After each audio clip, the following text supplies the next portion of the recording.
everyone. How are you all? Hope you all are doing good.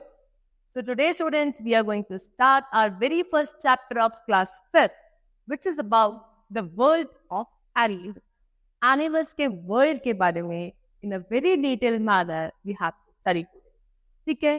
चल. So first of all, we have a few lines about introduction. See, as plants are found everywhere, likewise animals are found everywhere. They live in plain, hills, mountains, water, deserts, etc. आप देखोगे अगर अपने surrounding में तो आपने क्या देखा है, हर तरफ क्या है, चारों तरफ ग्रीनरी है. और वो ग्रीनरी किसकी वजह से होती है? प्लांट्स की वजह से होती है. दैट मीन्स प्लांट्स आपको हर जगह मिलता है. सिमिलरली एक और ऐसी ही लिविंग क्रिएचर होता है विच आर एनिमल्स. एनिमल्स भी बच्चों आपको ऑलमोस्ट एवरीवेयर मिलेंगे ऑन द अर्थ. प्लेन्स में, माउंटेन्स में, डेजर्ट्स में, प्लेट्यूज में, हिल्स में, everywhere. Okay, there are some animals which can live both on land and in water. ठीक है, कुछ ऐसे भी एनिमल्स होंगे जो आपको लैंड एंड वाटर दोनों जगह दिखने को मिलते हैं. So the natural living place or surrounding in which an animal lives is called its habitat. तो कोई भी एक natural place या ऐसी surrounding जहाँ पे एक animal survive करता है, रहता है, live करता है, उस natural place को या surrounding को habitat कहा जाता है उस particular animal का. ठीक है, every animal is habitual or adapted to its habitat. हर एक animal को आदत होती है, ठीक है, या फिर वो अपने हैबिटेट के अकॉर्डिंग अपनी बॉडी को क्या कर लेता है, अडेप्ट कर लेता है. Animals have special features according to their habitat. Let us learn about that. अब अपने हैबिटेट के अकॉर्डिंग हर एक एनिमल के अंदर कुछ स्पेशल फीचर्स होते हैं जिनको आप अडेप्टेशंस बोलते हैं, है ना. तो वही अडेप्टेशंस आज हमें पढ़ना है. देखो, सबसे पहले अब आप पे एक टॉपिक है which is habitat and body coverage. Habitat और बॉडी कवरेज के बारे में पढ़ते हैं. Animals have their body coverings according to their habitat. तो हर एक एनिमल पे क्या होता है, एक बॉडी की उसकी आउटर कवरिंग होती है अकॉर्डिंग टू देयर हैबिटेट. यानी कि उनका हैबिटेट कैसा है उसी अकॉर्डिंग उनकी बॉडी की कवरिंग होती है. यानी कि कुछ के पास स्केल्स होते हैं, कुछ के पास shell, fur, wool and feathers. तो सबकी अपनी एक बॉडी कवरिंग होती है. सबसे पहले स्केल्स के बारे में पढ़ते हैं. A scale is a small rigid plate that grows out from animal skin. ठीक है ना. तो स्केल क्या है, एक छोटी सी रिजिड यानी कि काफी हार्ड प्लेट जैसा स्ट्रक्चर होता है जो एनिमल की स्किन से बाहर की तरफ होता है. It provides protection to the animal. क्या करता है, एनिमल्स को प्रोटेक्शन प्रोवाइड करता है scales. Fish and reptiles like snakes, lizards, crocodiles have scale. Fish और जो आपके रेप्टाइल्स एनिमल्स होते हैं जैसे कि लिजर्ड्स, क्रोकोडाइल, इनकी बॉडी पर स्केल्स होते हैं कुछ इस तरीके से. आपने देखा होगा ना, स्नेक के ऊपर आउटर कवरिंग पे होते हैं. Fish have flexible overlapping scales. Fishes के पास कैसे फ्लेक्सिबल ओवरलैपिंग स्केल्स होते हैं, यानी कि इस तरीके से आप ओवरलैप हो जाते हैं. Okay, they help them to swim easily and check water to enter into their bodies. ठीक है ना. इन्हीं स्केल्स की हेल्प से फिशेस क्या कर पाती है, स्विम कर पाती है आसानी से और उनकी बॉडी के अंदर वाटर एंटर नहीं कर पाता. Reptiles have thorny scales which give them protection and prevent water loss from their body. Reptiles की जो स्केल्स होते हैं वो थॉर्नी होते हैं, ठीक है, और उनको प्रोटेक्शन प्रोवाइड करते हैं, उनकी बॉडी से वाटर लॉस को भी प्रिवेंट करते हैं. नेक्स्ट आउटर कवरिंग होती है shell. It is a hard outer covering. ये काफी हार्ड आउटर कवरिंग होती है. स्नेल, टर्टल, टॉर्टोइस, इनकी बॉडीज पे आपने ऊपर देखा हुआ एक शेल्स होते हैं. The shell protects them from the attacks of their enemies. Shell का क्या काम होता है, ये उस पर्टिकुलर एनिमल को प्रोटेक्ट करते हैं फ्रॉम देयर एनिमीज. यानी कि जब उनको डेंजर लगता है, उनके एनिमी को अपने सराउंडिंग में दिखते हैं, तो वो पर्टिकुलर एनिमल अपने शेल के अंदर हाइड कर लेता है. और काफी हार्ड आउटर कवरिंग होती है तो कोई दूसरा नुकसान भी नहीं पहुंचा पाता. ठीक है. नेक्स्ट इज फर और wool. Okay, animals that live in Arctic region like polar bear have fur over their body. अब वो एनिमल्स जो आर्कटिक रीजन यानी कि पोलर रीजन पे रहते हैं जहां बहुत ज्यादा एक्सट्रीम ठंड होती है, ठीक है, हमेशा ऑल ओवर द ईयर वहां पे क्या रहती है, स्नो, बर्फ रहती है. तो उतनी भयंकर ठंड से प्रोटेक्ट करने के लिए वहां पे जो एनिमल्स होते हैं जैसे पोलर बियर्स की बॉडी पे क्या होता है, फर होता है. चलो, this protects them from cold and keep them warm. ये फर क्या करता है, उनकी बॉडी को ठंड से प्रोटेक्ट करता है, उनकी बॉडी को वार्म रखने में हेल्प करता है. शीप हैव वूल और hair over their bodies. Sheep के पास क्या होता है, शीप आपने देखा होगा वूल या हेयर जैसे स्ट्रक्चर्स होता है उनकी बॉडी पर. These also protect them from cold. ठीक है ना. ये वूल भी क्या करता है, शीप को कोल्ड से प्रोटेक्ट करता है. Next is feathers. Birds have feathers which protect them from cold and rain and help them to fly. अब birds की bodies पे क्या होता है? Feathers होता है जो क्या करते हैं? एक तो cold and rain यानी कि ठंड और बारिश से बचाते हैं feathers, ठीक है? उसके अलावा उनको fly करने में भी help करते हैं. Now respiration in animal. Animals में respiration क्या होता है? देखो सबसे पहले respiration process क्या है उसके बारे में पढ़ते हैं. The process of breathing in air, that is oxygen, and breathing out air, that is carbon dioxide, is called as respiration. वो प्रोसेस जहाँ पे आप पहले एयर को इनहेल करते हो, ब्रीथ इन करते हो, जिसमें आप स्पेशली ऑक्सीजन गैस को इनटेक करते हो, और उसके बाद जब ब्रीथ आउट करते हो यानी कि कार्बन डाइऑक्साइड गैस को रिमूव करते हो अपनी बॉडी से, इस पूरे प्रोसेस का नाम होता है रेस्पिरेशन. ठीक है. Animals have different breathing organs like lungs, gills, moist skin and spiracles. अब हर एक एनिमल के पास जो ब्रीदिंग ऑर्गन होता है बच्चों को डिफरेंट होता है. उसके पास लंग्स है, उसके पास गिल्स है, कोई अपनी मॉइस्ट स्किन के थ्रू करते हैं, उसके पास स्पाइरेकल्स होते हैं. इस तरीके से और भी animals have different breathing organ. अब उन्हीं ऑर्गन्स के बारे में वन बाय वन पढ़ते हैं. सबसे पहले पढ़ेंगे लंग्स के बारे में. ठीक है, ये देखो इस तरीके से आपके कुछ लंग्स होते हैं. Lungs are the breathing organs of mammals, birds and reptiles. Mammals, birds और reptiles में आपके जो breathing organ है that are lungs. They are spongy and elastic which have bag-like structure. कैसे होते हैं? Spongy होते हैं, elastic होते हैं.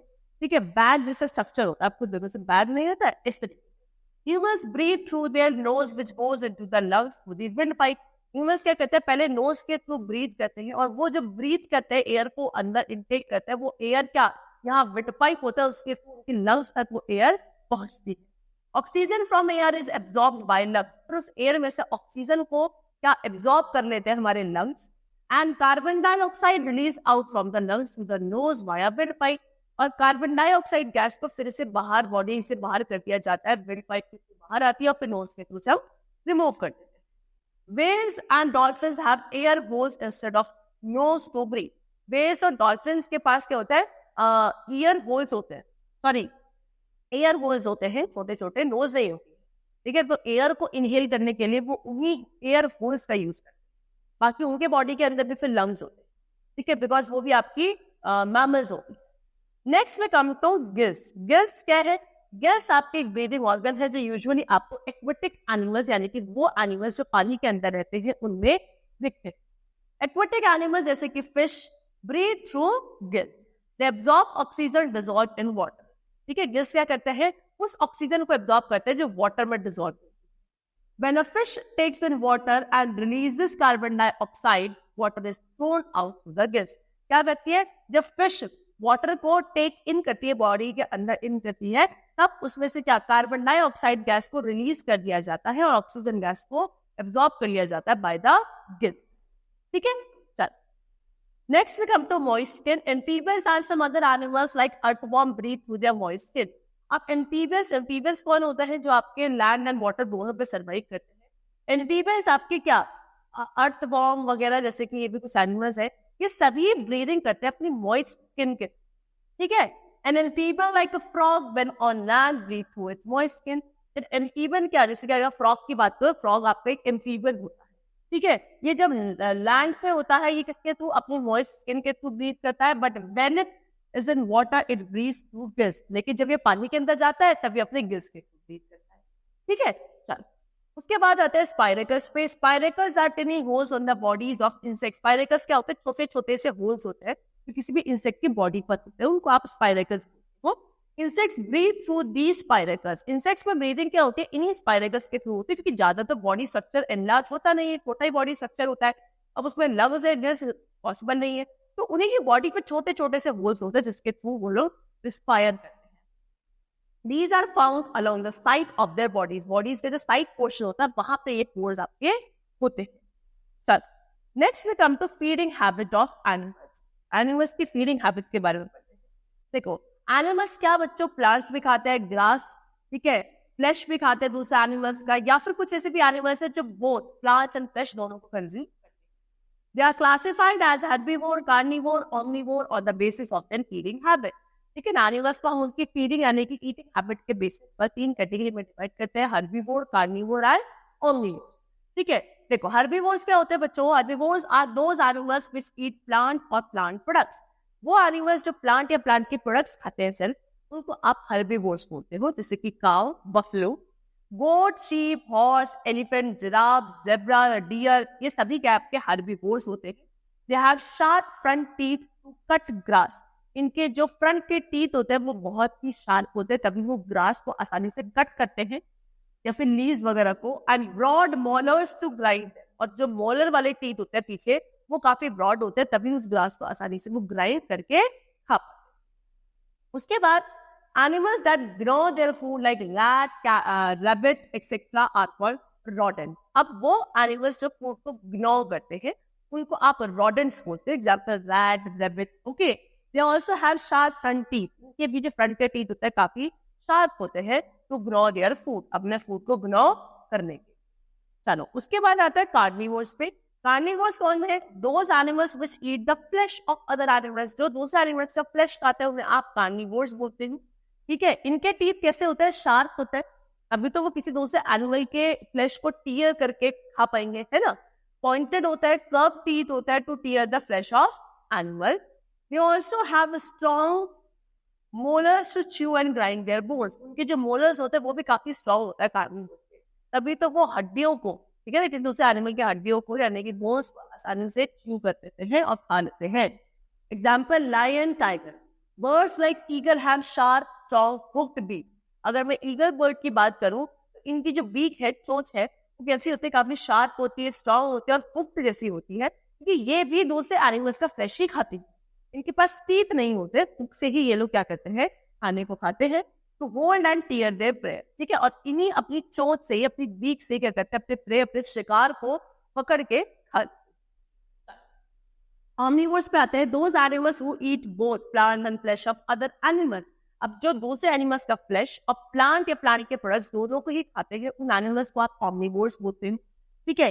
इनके टीथ कैसे होते हैं? शार्प फ्रंट टीथ होते हैं और इनके पास भी मोलर्स होते हैं, वो भी शार्प होते हैं. Example dog, cat, bear, crow, etcetera. ठीक है बच्चों. Next we come to locomotion in animal. Now what is locomotion? सबसे पहले वो पढ़ते हैं. The ability to move from one place to another is known as locomotion. वो ability जहां आप किसी एक प्लेस से दूसरी प्लेस पर जाते हो, उस ability को locomotion कहा जाता है. Animals locomote in search of food, shelter, protection and for safe breeding spot. Animals क्या करते हैं? locomote करते हैं. किसके लिए? Food, shelter, ठीक है, safety, protection, इन सभी की सर्च में वो लोग locomote करते हैं. Mammals की बात पे आते हैं. These have 4 limbs to locomote. Mammals पे 4 लिम्स होते हैं लोकोमोट करने के लिए, यानी कि मूव करने के लिए. They are 4 limbs and 10 limbs. ठीक है. 2 4 लिम्स होता है, 2 हिंड लिम्स होते हैं. Example dog, cow, camel, elephant etcetera use their 4 limbs to walk और run. Dog, cow, camel, elephant ये अपने सभी चारों लिम्स का यूज करते हैं मूव करने के लिए, वॉक करने के लिए, रन करने के लिए. ठीक है. Human is the only mammal who uses only the hind limbs to walk और रन. ह्यूमन में सिर्फ एक अकेला ऐसा मैमल है जो अपने सिर्फ 2 ही लिम्स को यूज करता है, हिंड लिम्स को, क्या करने के लिए? वॉक या रन करने के लिए, है ना. हम तो सिर्फ 2 पैरों से चलते, चारों के चारों तो यूज नहीं करते. He or she uses his or her 4 limbs to hold or catch things. Human being क्या करते हैं? अपने 4 लिम्स यानी कि अपने हाथों को, हिंड लिम्स होता है आपके लेग्स, 4 लिम्स होता है आपके हैंड, इनको हम क्या करते हैं? किसी भी चीज को पकड़ने के लिए, होल्ड करने के लिए, कैच करने के लिए यूज करते हैं. Next we come to reptiles. They have scales over their bodies and crawl to make the movement. ठीक है. reptiles की बॉडी पे क्या होता है? scales होते हैं और क्या ये crawl करके रे कर मूवमेंट इनमें पॉसिबल है. snake crawl with the help of the scales. snakes में crawling किसके हेल्प से पॉसिबल है? scales की हेल्प से. लेकिन crocodile, tortoise, lizards इनके पास क्या होता है? students, they have limbs to make the movement. इनके पास limbs होते हैं, ये मूवमेंट करते हैं. Next we come to insects. Insects में कैसे लोकोमोशन होता है? Insects have 6 legs to locomote. इंसेक्ट्स के पास 6 legs होते हैं लोकोमोट करने के लिए. Okay. Many insects have wings to fly like butterfly and wasp. बहुत सारे ऐसे इंसेक्ट्स होते हैं जिनके पास विंग्स भी होते हैं, यानी कि वो फ्लाई भी कर सकते हैं, जैसे कि बटरफ्लाई या वास्प वगैरह. ठीक है. आंट, मॉस्किटो, कॉकरोच, टर्माइट ये सभी आपके क्या होते हैं? Insects. Next we come to aquatic animals. Aquatic animals क्या है? एक्वेटिक एनिमल्स के पास बच्चों फिन्स होते हैं, यानी कि जो पानी के अंदर रहते हैं वो आप एक्वेटिक एनिमल्स कहते हो. इनमें लोकोमोशन करने के लिए क्या होता है? फिन्स होते हैं. Webbed feet and paddle like limbs. Okay. They all have these things. Fishes have fins to swim in water. पानी में स्विम करने के फिशेस के पास फिन्स होते हैं. We have three kinds of fins. 3 तरीके की fins होती है. पहली आपकी paired fins. Paired fins से कहाँ आगे की तरफ मूव करते हैं. फिर दूसरी होती है unpaired fins to maintain balance. वो किसके लिए यूज की जाती है? बैलेंस मेंटेन करने के लिए. और थर्ड होता है उनके पास tail fin to change the direction. Tail fin से ये डायरेक्शन अपनी चेंज.